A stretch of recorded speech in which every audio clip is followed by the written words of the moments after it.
Assalamualaikum, selamat sore.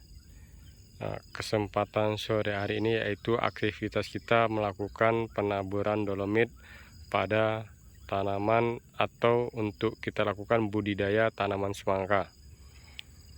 Yang mana tepatnya pada hari ini yaitu hari Sabtu tanggal 19 bulan Agustus tahun 2023. Di sini aktivitas kita yang pertama yaitu melakukan atau memberikan lubang pada untuk tanaman semangka. Ini kita akan lakukan penaburan dolomit. Sebelum kita lakukan penaburan dolomit, di sini kita sudah lakukan lubang. Jadi proses penanaman semangka bervariasi ya sahabat tani. Ada yang menggunakan bedengan, ada yang menggunakan lubang.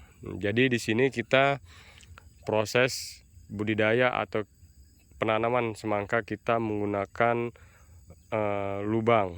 Kita cangkor-cangkor, baru kita lakukan nanti penaburan dolomit.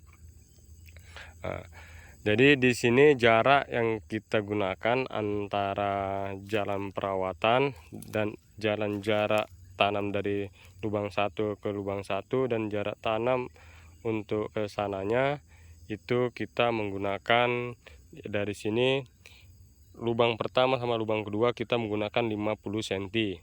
Sedangkan jarak ke sana kita menggunakan 3 meter. Jadi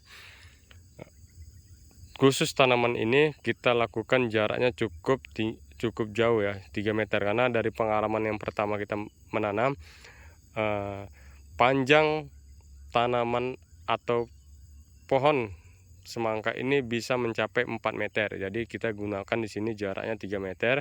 Baru dari lubang ini ke lubang ini kita menggunakan 50 cm.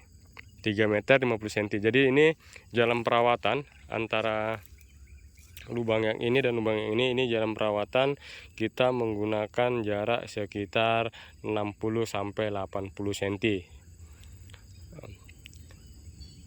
Jadi di sini sudah kita lakukan pelubangan semalam dari ujung sana sampai ujung sana.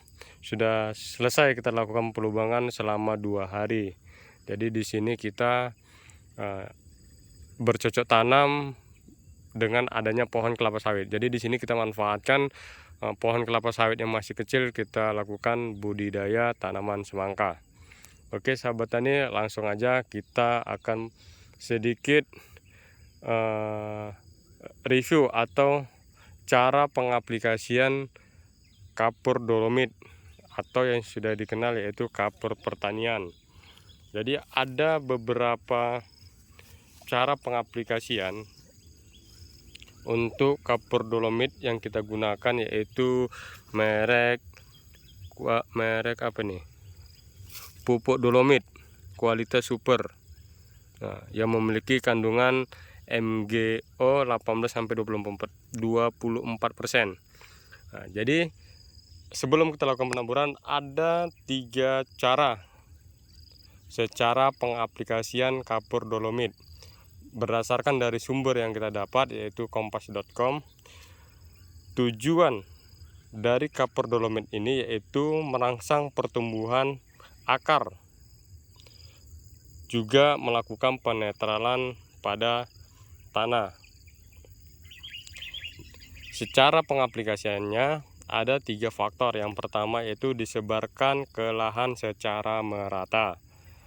Dimana kita di sini kan menggunakan lubang, jadi tidak kita lakukan penaburan secara merata. Jadi kalau sahabat tani menggunakan bedengan, kalau kami di sini peribahasanya itu ini gulutan. Cuma banyak dikenal di kalangan di Indonesia yaitu namanya bedengan. Jadi kalau dia model bedengan, dia ditabur merata pada bedengan sampai merata. Setelah itu kita tunggu sampai 2 atau 3 minggu lalu kita lakukan penanaman. Kalau hujan datang deras, maka bisa lebih cepat kita lakukan penanaman. Baru sistem yang kedua yaitu dengan cara menaburkan pada lubang pada tanaman. Nah, di sini kita melakukan penaburan pada lubang. Jadi lakukan saja secukupnya. Kalau saya di sini segenggam ini aja, baru ditaburkan merata pada lubang seperti ini. Baru atas ini. Ini kita proses menggunakan lubang ya sahabat tani. Dan yang ketiga, tahap pemberian dolomit itu bisa digabungkan menggunakan pupuk ZA, di mana pupuk ZA ini mengandung unsur hara makro yaitu nitrogen dan sulfur. Nah, ini bagus untuk kita lakukan pengaplikasiannya sebelum kita lakukan penanaman. Jadi pengolahan lahan ini kita dasari. Kalau tanah yang sehat pastinya akan menghasilkan pokok yang berkualitas dan nantinya akan memberikan buah yang berpotensi dan menghasilkan yang lebih baik. Oke, baru di sini dolomit yang kita gunakan itu mengandung MgO 18 sampai dengan 24%, baru CaO plus minus 30%. Ini di sini Mg0 ini magnesium, sedangkan ini kalsium, magnesium kalsium. Baru di sini mengandung kadar air maksimal 1%. Baru mes 100 lolos 90 sampai 95%. Netonya 50 kilo. Diproduksi oleh PT Galanta Lestari Indonesia. Sudah mendapatkan SNI 02 ya.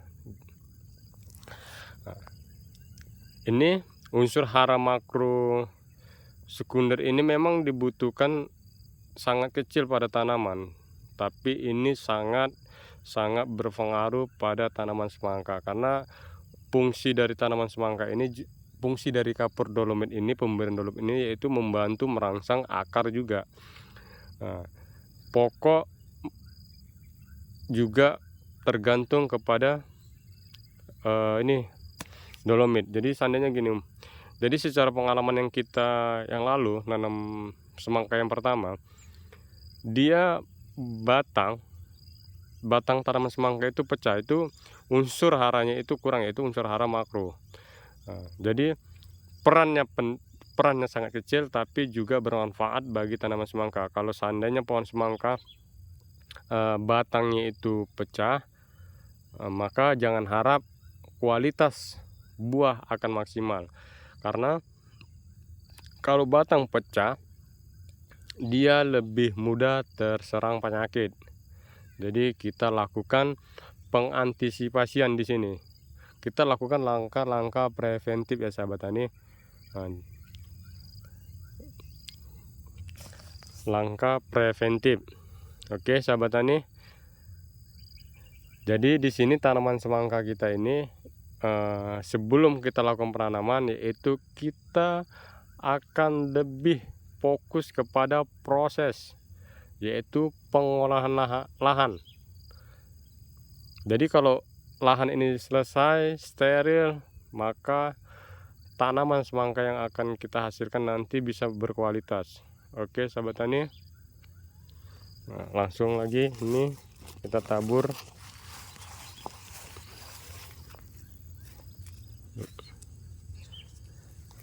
Jadi penaburan ini secukupnya aja sahabat tani, jangan terlalu berlebih.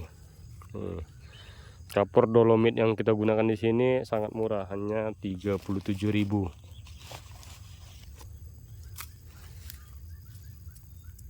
Oke sahabat tani, cukup sekian. Tonton atau ikuti terus video-video kita dan aktivitas kita pada tanaman semangka dari hasil pengolahan lahan sampai dengan panen. Oke sahabat tani, saya akhiri. Assalamualaikum.